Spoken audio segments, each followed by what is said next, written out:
Hi everyone, welcome to our Monday live streams. It is a cold and windy day here in Southern California after a beautiful weekend. It was in the 80s on Saturday, the 70s yesterday for the Super Bowl, and today when I woke up, I think it was 42 or 43 degrees. So it's super cold and windy. So we're inside because my tripod would get just completely blown around if I was outside and you guys wouldn't be able to hear a thing I'm saying. So I want to welcome you today. Hopefully in your neck of the woods, it's starting to warm up. Did you guys realize it's only about 7 weeks or so until spring? So the countdown is definitely on. And I know a lot of you are getting excited about starting your spring seeds. You've got the gardening itch. Hopefully some of you have some things going inside, like I've got my little lettuce container going back here, just so you can get your fix of something green during the winter time. So I want to say hello to those of you that are here. A lot of people were here early in the chat. It was great to see you. I want to thank our moderator, Everything Sunflowers and More. She's in the chat every week around 11 o'clock. So if you've got some free time in the morning, I usually post a link on Instagram in the morning and also on Facebook. You can join us, join Christy in the chat early, and then I'm usually here in the chat about 15 minutes early. So I want to invite you guys to grab a friend and garden with your friends this spring. Invite them to our Monday live streams. We have a ton of fun here. It's all about growing your own food, quick, simple, inexpensive, sharing it with our friends, becoming healthier as a result, sharing links to resources, and just chatting it up with with a wonderful community of gardeners here in the chat. So I know a lot of you join me here week after week. I want to thank you so much for taking the time out of your week to be here. People are getting to be friends, talking about their gardens, and it's always a ton of fun. So today we're going to talk about starting seeds indoors. I had several questions over the weekend about seed starting, and I know a lot of you all are starting your seeds and might have some questions too. So what I'm going to do is I pulled some questions from the videos, and I'm going to answer a question, then come back in the chat and talk to you guys here as well. So let me just say hello. A lot of people here. I know we had one viewer in the chat early. Ondine, I believe the person's name is, and I think it's your first time here, but this person is watching all the way from South Korea. So a special welcome to you. I have no idea what time it is there, but I imagine it could be sometime in the middle of the night. So I really appreciate you joining us. Let's see who else. Jerome Martinez, hello, how are you? Sharon, hi, how's it going? Good to see you here. Joyce, Nisha, I want to give a special shout out to Nisha. It was her birthday over the weekend. Happy birthday, Nisha. Hope you had a great time. Johnny Maserati is on with us every week. Ollie from Germany, welcome. Sister Sarah from Sacramento. Hope it's not too cold up there. Mark Myers, Shining Diamond Stables was the viewer of the week last week. Congratulations. Debbie watching from Hawaii, and we got to visit her when we were in Hawaii. Debbie, I'm so glad you're here. I bet it's a lot warmer there than it is for a lot of us here. So hopefully your garden is doing really well. Stephanie is here, Heaven's Essentials. Mr. Crazy Cool, hello. Great time to have you on. Rita from San Diego, hello, Rita. A lot of my backyard gourds. Abe, I think Abe said it was his first or second time here, so welcome. Nicole is back. So great to have everybody on here. And here we go. Let's talk about seed starting. So hopefully a lot of you are able to start seeds. If not starting your seeds indoors, if it's too early yet, hopefully you are growing something inside.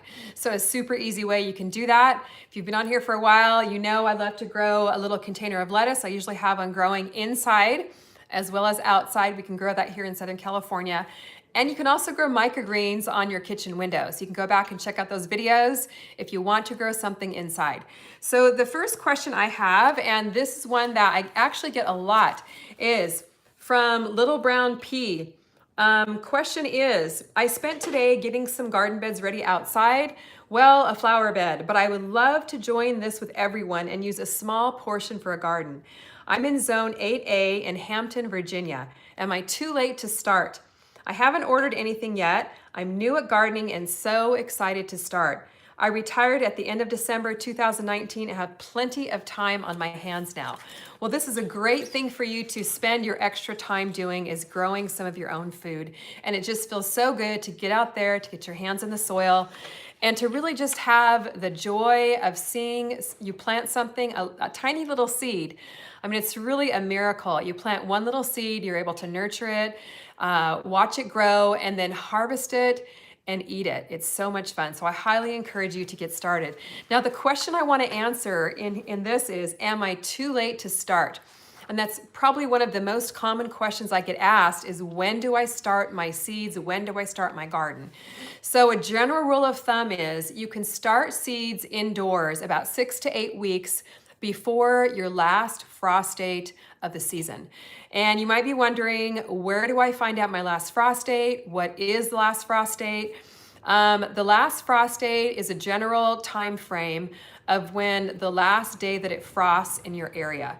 So some seeds that you're going to be planting are not frost tolerant. Frost will kill those vegetables, so you don't want to put them outside until after the danger of frost is passed in your area. So you can find this information out. There's a website that I always go to called Farmer's Almanac. I'll put a link in the video description. Hopefully Christy will be able to pop that link in the chat here. But you can enter in your zip code for US, and I believe there's information on there for Canada as well. And it will tell you that date for your particular area. So check on that date, and then check on your calendar and back the time that you start your seeds indoors about 4 to 6 weeks ahead of that date. So for example, I just started some tomato seeds inside about 2 weeks ago. I believe our official last frost date is sometime in February, but we usually, if we're gonna get a frost, we get a frost in December. I'm here in Southern California, for those of you that don't know. So I always have something going, and if a frost is expected, I'll bring my plants in at night. But I started these about 2 weeks ago, and then they're gonna be going out in the garden probably in about 4 to 6 weeks or so. And there Christy has the frost date in the chat. Thank you very much, Christy. So if you are starting and Cliff actually brought up a really good point. Cliff lives in Idaho, and I know he's always pushing the envelope too with his seedlings. He's a very experienced gardener, so he knows when to get his vegetables out from year to year. And Cliff is mentioning for northern gardeners, you can break that rule if you plan to protect them when they go into the garden. So Cliff, excellent point. You can definitely protect your seedlings by putting some type of cover over them. Maybe if it's a small seedling like the one I just showed you, you could even pop like a milk jug over, an empty milk jug. Or you know those storage tubs that you pick up at Target or Walmart? Those make really good frost protectors because they are a little bit thicker of a plastic. So you can pop those over a good size section in your garden bed and really help protect your seedlings if you're gonna be getting a frost. So I do like to always have backups going also, just in case something happens and maybe you have your seedling outside and it dies. I always like to have backups going. Now, if you're starting some seeds directly in your garden beds, there are some seeds that are frost tolerant, and those would be some cool weather vegetables such as peas. Lettuce is a very easy one to plant.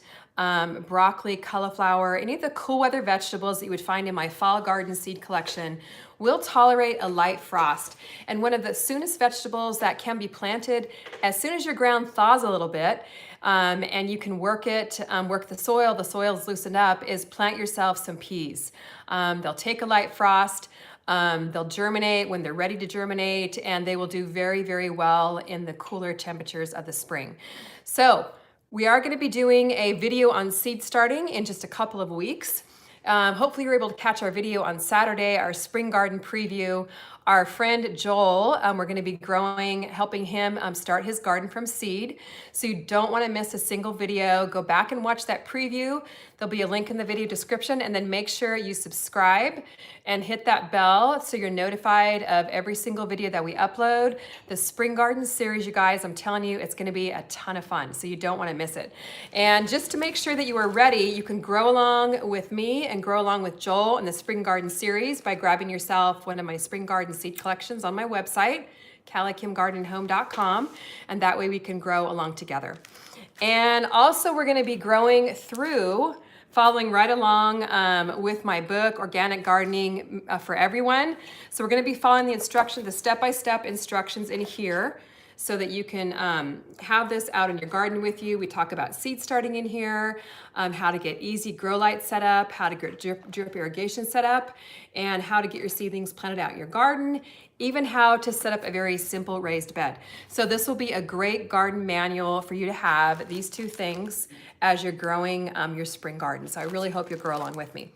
Okay, let me head back in the chat here and see what questions. Oh, and I just see Erica's Homestead, first timer here. Erica, thank you so much for taking the time to join us. We have a ton of fun, and I hope you're able to join us again next week and pick up some garden tips from the wonderful community that we have here. Okay, and I see Sharon is congratulating Piano Master on something. Piano Master, I know you're here almost every week, and I really appreciate it. Hopefully she's congratulating you on something that's going well in your garden. So that's awesome. Joy says, thank you for the Smart Pots discount code. I just received the backyard kit I ordered and will be ordering 2 more. That's awesome, Joyce, and you are very welcome for the discount code. Smart Pots has been very generous to allow me to offer that to my viewers. And they do have a wonderful, I know you're talking about their backyard kit, which has several different sizes of smart pots. So that's a great thing to start with. If you're brand new or if you're container gardening, it gives you an assorted size. You can grab these 5-gallon ones, these custom CaliKim smart pots on my website. But if you want different sizes, go over to smartpots.com and you can use the discount code CaliKim.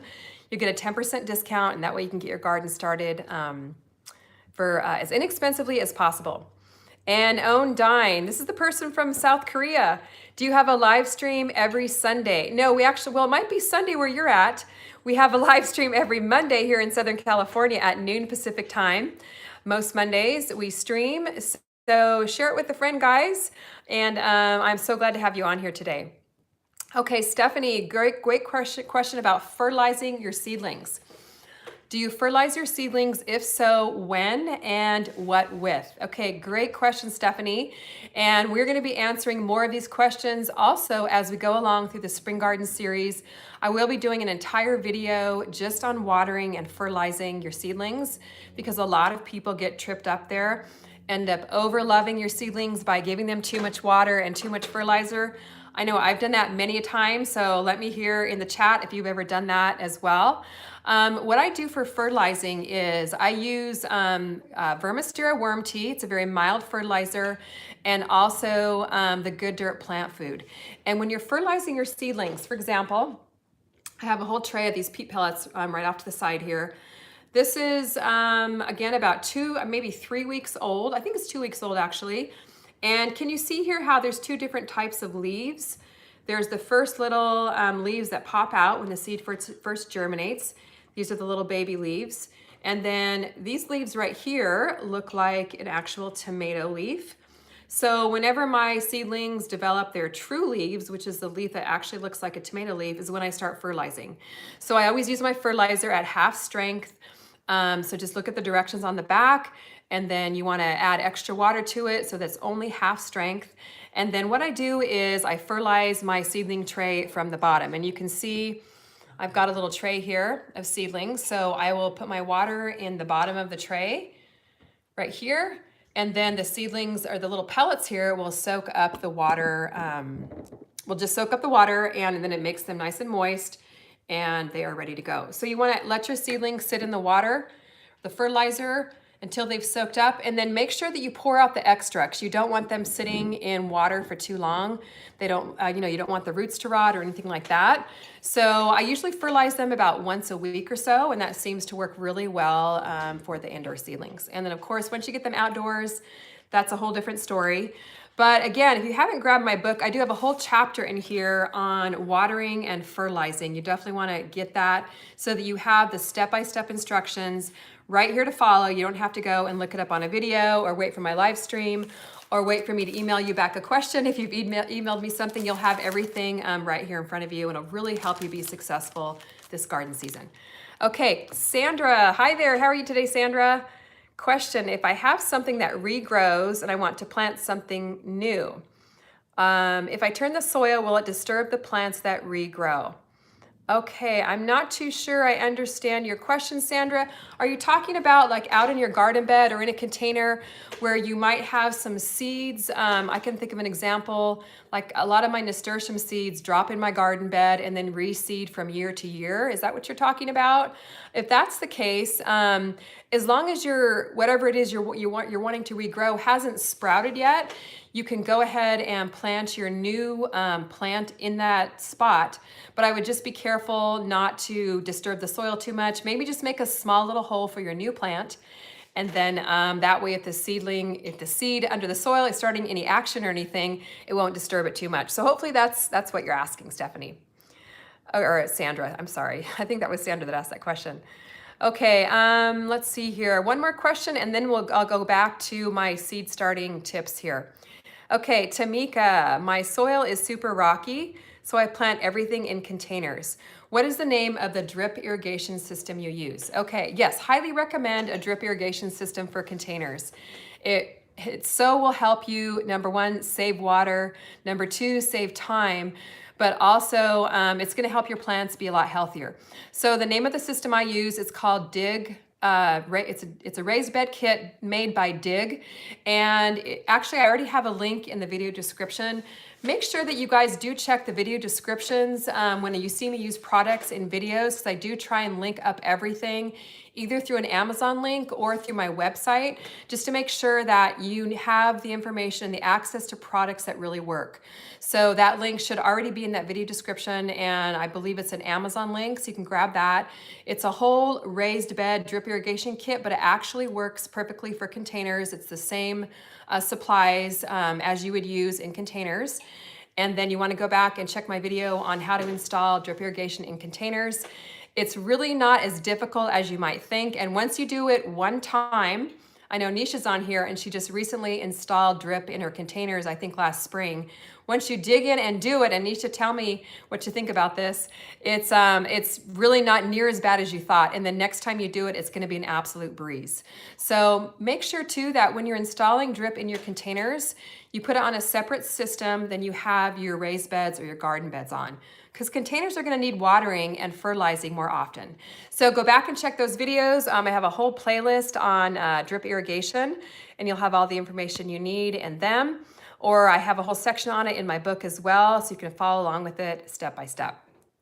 Okay, you're welcome, Tamika. What you can do if you're having trouble finding that video is when you go to my YouTube channel, there is a little search, the little magnifying glass icon that you can click on. And once you click on that, it'll give you a little search field, and you can click or you can type in like drip irrigation or whatever topic you're looking for, and that way the video should pop right up. But also make sure that you search the playlist tab, because that's where I've tried to organize most of my videos into playlists to make it easier for you to find things. Okay, so thanks for that question, and good luck with your drip irrigation. Okay, question number 2 is about starting seeds in peat pellets, which I know a lot of you like to do. I do too. It's a super easy way to get your seedlings started.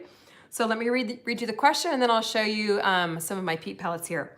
Okay, this question is from Gail, and she says, one problem we ran into last year with using the dirt tablets, pills, or whatever they're called, and they're called peat pellets, just so you know, the netting didn't compose, even though the directions said it would, and my plant roots got trapped inside the netting. And the plants just didn't grow as they should have. So we're either not going to use those dirt tablets anymore, or we're going to have to cut the netting off before transplanting into our raised beds. By the way, even after the gardening season was completely over, this netting still showed no signs of decomposing. Okay, so yes, absolutely you want to remove that netting. And let me show you guys what she's talking about. These are the little peat pellets that I love to use. This is a large size, which is really handy when you're growing larger size vegetables. Here's a cucumber, and you can see what you do is you put this in a little tray of water, and you add some, or you add water to a tray or whatever, put your peat pellets in there, and then they expand to about, this large size expands to about 3 inches. So it's really nice because this will hold this vegetable for the seedling for about 6 weeks or so before you put it into the garden. But you always want to remove the netting. I know on the directions they say you don't have to, but you know what? It doesn't decompose, even though they say it will. So here I've got one that's kind of half peeled. So you can very carefully peel it apart. This peat pellet's kind of falling apart here, but all you have to do is peel it apart, take off the netting, and that way you're planting your little pellet right in the soil. Even if you kind of rip a few of the roots a little bit, I mean, be as careful as you can, but it's not a big deal, and you want to be more careful with some plants, but like tomatoes, the roots are very resilient and there's really never a problem. I've never had a problem with that. But definitely remove the netting, put it in your garden beds, and you're gonna be just fine. But it is a super, super easy way to get your seedlings started. You don't have to mess your house up with a lot of soil. You just pop the seeds right in the top.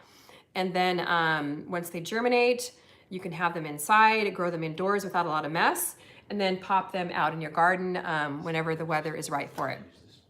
Okay, so let's see if there's any questions about peat pellets. Oh, let me show you guys too. Here's the smaller sizes, which I like to use for smaller vegetables. Sometimes I'll plant little lettuce starts in here or start little lettuce seeds. So I have lettuce starts. These small ones you can get at Home Depot. I haven't ever seen the large ones at Home Depot, but I do have a link in the video description with the peat pellets and also some of the basic supplies that you'll need for getting your seeds started indoors. Okay, yes, Patsella, great comment there. The netting is to keep the peat pellets from falling apart while the seedlings are growing. So yeah, it just kind of keeps them all contained, makes it nice and neat so you don't have a lot of mess around your house, but definitely do take those crazy little nets off before you plant it into the garden. Game Nerd Mom, yes, the peat pellets work wonderful for flowers. I think I've probably used them for maybe ever since I started gardening, maybe 8 years ago. And I've probably grown just about every vegetable that I've grown in peat pellets, every vegetable, flower, or herb that I've grown in peat pellets at one time or another. So they work for everything. I highly recommend you give them a try, especially if you really want to keep your gardening quick and simple and mess-free, and they're relatively inexpensive. They work really, really well. Okay, Andrea, let's see here. I watched your videos last year. Oh, Andrea from Denmark. Great. Were you recommended taking the netting off? So I did. All right, way to go, Andrea. They worked great. I just wish I could find the large peat pellets in Denmark. Yeah, I have had a hard time finding them in the store, but if you can access my Amazon link in the description, and if you're able to order that in Denmark, you should be able to get them even in Denmark. So click on the link in the video description and then let me know. Hopefully you'll be able to order from there. Okay, Mom Life. When can I remove my seedlings from grow lights? My peppers have 2 leaves, not true leaves, but I need the space. And can I let them grow without the lights now? Okay, Mom Life, I wouldn't recommend it. If you want really strong seedlings, you are gonna need to grow them under lights until you're ready to start the transition process for them to go outside. I've got a couple little peppers right here. And I don't know if your peppers are about this size. These are 2-week-old peppers, and they're just starting to develop their true leaves. There's one coming out of the very middle there. But the problem is if you take them out from under your grow lights, they are gonna get leggy, which means that they're gonna be stretching for the light. The little stem will stretch for the light and then get leggy and kind of thin. It's not gonna be as strong of a seedling or a very weak seedling as if you put them under grow lights. So for mine, I actually have these under grow lights upstairs, but you can see behind me here, I've got a grow light. And can you see how close my seedlings are to my grow lights? They're just about 2 inches away. That way my seedlings have no need to stretch for the light. They're gonna go straight up. They're gonna be nice and strong, and they're gonna be ready to put out in the garden in about 6 weeks or so, depending on the seedling. Peppers usually can be inside for about 8 weeks. You wanna make sure you get them outside when it's nice and warm. So you can easily get another little grow light station set up. Check my video on 3 easy setups for grow lights. I saw a question there on what grow lights to use, and I show you 3 easy ways to get grow lights set up. This little clamp light here costs about $10, maybe $12 to $15 by the time you pick up the light bulbs. Little tabletop grow light setup, and I have a little shop light right off to the side here. So that video will give you everything you need to know about grow lights. And we're actually filming a brand new video this weekend on grow lights so that you guys have some brand new fresh information. And of course, you guys know where I'm gonna say, if you want everything written down, a whole chapter on grow lights right in here. So this is such a good value, guys. You can pick up a signed copy on my website. You can grab it on Amazon, whatever is easiest for you. Let's see here. The section on grow lights covers those 3 setups I just mentioned. And it shows you little grow light bin, which I really would recommend for new gardeners. Keeps everything contained in a nice small little space if you don't have a lot of space in your house, or if you have animals, cats or dogs that you don't want to get into your seedlings. This is the perfect setup for you. So take a look at that information and you should be all set to grow your seedlings. Okay, let's see here. I'm gonna go back actually now and we'll talk about our 3rd starting seeds indoors tip. And then we'll try and answer as many questions as we can from the chat in the time that we have left. Okay, question number 3. This is a good question because I know a lot of you have this question as well. I get this question a lot. This is from Len Lemio. Love this video, and I believe this person watched the seed starting indoors video from the last spring garden series in 2019. You're very helpful. It's my very first time to do this. I have a question though. When you put the heat mat and the grow lights, do you need to wrap your pots with plastic wrap when both heat are on for moisture? I saw some articles saying you need to wrap them for quicker and better germination. Okay, so what this person is talking about is I recommend you start your seeds, and then if you have warm weather vegetables, let me just show you guys this tray here. These are all warm weather vegetables. Got tomatoes, peppers, some basil, some cucumbers, and some kale. And what I like to do with my warm weather vegetables, especially the peppers, is to help them germinate a little bit quicker, is I like to put them on a heat mat. So they watched that video about putting them on a heat mat, and then they asked about, do I need to cover my seedlings, my little seed starts or my peat pellets before they germinate with plastic wrap, or some of the little peat pellet trays come with these little domes. So they were asking, do I need to cover them? Now, some people like to cover them, some people don't. It's one of those things where you just have to experiment and see what works best for you. For me personally, because we don't have super cold temperatures here in California, I don't like to cover mine because I find that it encourages more mold and mildew to develop over the little seed cells or the pellets before they germinate. So that's just my own personal preference. If your house is pretty cold, or you live in an area where maybe it's very dry, you don't have a lot of humidity, you might want to try covering them just to see if that helps them germinate faster. But definitely keep an eye on them. If you see any mold or mildew developing on the tops of the pellets, you definitely want to remove that, that cover.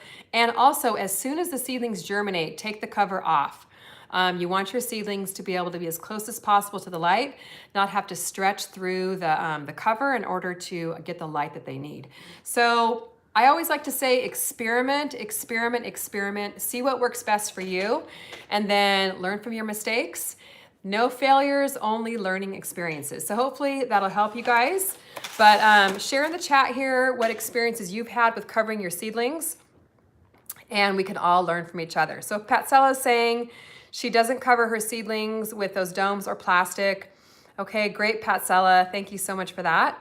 Appreciate that information there. And Ollie is saying, maybe I could put a plastic cover on top to keep the moisture in for longer so my friend can go longer without watering.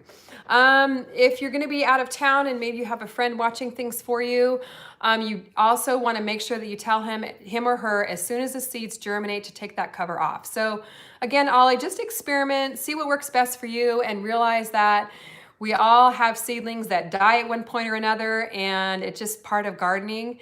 And if you learn to expect the challenges, you won't be so disappointed when it does happen. But plant a couple trays, maybe try one with cover, one without, and then see what works for you. Okay, so let's head into the chat here and answer some questions. We've got a few minutes left in our live stream, and this is so exciting. We do have 200 people watching today, so I want to thank everyone for being on here. Thank you so much for taking time out of your Monday to join us. And remember, a few weeks ago, I challenged you to invite a friend to garden along with you. It's always more fun to garden with someone else. You can ask each other questions, compare notes, maybe even share vegetables, across the fence if it's your neighbor or whatever, share seeds. You can even help maybe a friend get started by planting some seedlings for them, sharing a tomato plant, and then invite them to be part of this garden community and join us for our videos by watching our videos and join us on the live stream on Mondays. Okay, question from Kirian. Hi, Kirian, how are you? I haven't seen you on here for a couple weeks. Welcome back. How do you start melons indoors? Are you planning on growing any this year? Okay, yes, I am. I wasn't so good about getting mine started last year. So I definitely want to start earlier this year. And I start my melons or my cantaloupe the same way I start any seeds.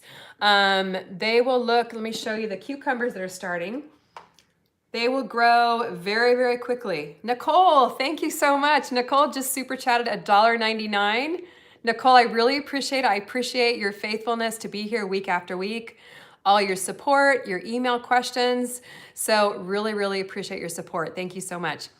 Okay, so the melons will grow fast. So make sure you don't start them indoors until about 4 weeks before. Actually, you might want to go, about 4 weeks before your last frost date, but then wait a couple weeks to plant them outside until the soil is nice and warm. You don't want to get them out too soon because they like nice warm soil. So you can start them in peat pellets just like this. You definitely want the larger size peat pellets because they're going to grow fast, or you want to plant them. Let me grab one of these here behind me. Hold on just a second. Or you want to start them in a larger, I think this is a 3-inch pot here. Start them in a larger container. If you put them in the tiny little pellets, they're going to outgrow those very, very quickly. And these are one of those vegetables, or not vegetables, they're fruits that don't like to have their roots disturbed too much. So you don't want to be transplanting them from pot to pot before it's time to get them outside. So these are pretty handy because you can peel the little pot away and then gently place it in the ground in the garden bed, and the same thing with the pellets. You can peel off the netting. So I definitely, again, with these pots, guys, it says that you can plant them right in the ground, but I do like to either pop off the bottom and plant them, or just kind of pull the whole pot off because it doesn't tend to decompose as quickly as the directions say it will. So little tip on that one there. So hopefully a lot of you all will be planting melons as well. I want to get mine started a little bit sooner this year, and that way I can hopefully get some pretty good watermelons growing out in the garden. Okay, Mr. Crazy Cool. How do I use shade cloth? Because where I live, it's getting hot. All right, I use shade cloth a lot in the summertime. When it gets over 90 degrees, the vegetables or the fruits, sometimes the blossoms tend to drop off, and then you kind of have to start all over again with your tomato production or your pepper production or whatever it is that you're trying to grow. So Mr. Crazy Cool, go back to our YouTube channel and look up a video on, or just type in gardening in the heat, and there should be some videos that pop up, but it's super easy to use. You just can drape it over. If you're growing a tomato or something, you could drape it right over the tomato plant. Over the tomato cage, or if you want to cover a whole garden bed, what you can do is just put a stake in each corner of the garden bed and get yourself a piece of shade cloth from your local garden center or on Amazon, and then you can just clip your shade cloth to the corners of your garden, or to those stakes that you put in the corners of your garden beds, and then that way you can shade your vegetables. And we'll have more videos on that as the weather warms up. I know a lot of you are only thinking and dreaming about weather that warm, right? Okay, let's see if there's any questions here in the chat before we sign off for the day. Lots of things flying back and forth, so I'm sorry if I've missed your question, but I'll get to what I can. Okay, Piano Master. I cover my seeds with plastic because it's cold outside. I have the seeds in cells. I just lost your comment. Oh, here we are. I have the seeds in cells, so when one germinates, do I still have to take them out, even though the others haven't germinated? You definitely, even if you have just one that germinates, for example, this tray right here, if I had it covered, even if I had just one that germinated, I would take my cover off, because otherwise that one that germinates is not going to be getting the light that it needs. So that's one reason why I don't use the covers either is because different seeds have different germination rates. So again, just play around with it. So I'm not sure if that answered your question or not, Piano Master. I think there was another part to that, but I'm not sure. Let's see. So anyway, if you have another question in addition to what I answered, just let me know here in the chat and I'll try and get to it. Okay, here. Can you give tips for starting earlier in the year in January? Okay, Baya Burgers. I asked that question. And again, you want to, if you missed the beginning of the live stream, I talked about when to start seeds indoors. So it really depends on your last frost date. So as soon as this video uploads to YouTube, you want to go back and watch the beginning of the video. And then I give the information there on when is a good time to start your seeds. But it's the same way if you start in January as opposed to if you start in March or April. But you really do want to time it just right so you can get your seeds out in the garden at the right time of year so they won't freeze. And by the way, guys, again, we have the Spring Garden series coming up, but if there's some questions that we haven't got to yet in the Spring Garden videos, over the next couple months, we'll be posting those. Go back and watch last year's series. You can just search Spring Garden series. It's on my YouTube channel. It's actually on the home page. The whole series is there in a playlist. Watch those videos. The first one on starting seeds indoors will give you everything you need to know about starting your seeds inside because we're not going to be posting our new video on that for about another 2 weeks. So in the meantime, if you need some information, go back and watch that series from last year. Okay, guys, let's answer one more question before we sign off for the day. Stephanie, great question about fungus gnats. A lot of people have that issue when they're growing inside. If you don't have that issue, you're lucky. But just in case you don't know what those are, it's those little pesky little gnats that sometimes will fly around your indoor plants. And to help with those, try and prevent the problem before it even starts. So if you've got little bottle caps, what you can do is just fill them with some apple cider vinegar, put a little drop or two of dish soap in there, and then set it around your seedlings, and the fungus gnats are attracted to the apple cider vinegar and hopefully will stay away from your seedlings. It's really tough to get rid of them once you have an infestation.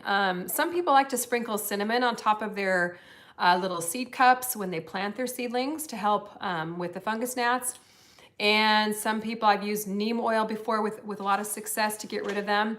So go back, search my channel for fungus gnats, and there should be a couple videos that pop up to help you with that. Okay, guys, what a fun live stream today. I can tell a lot of you are excited about spring gardening.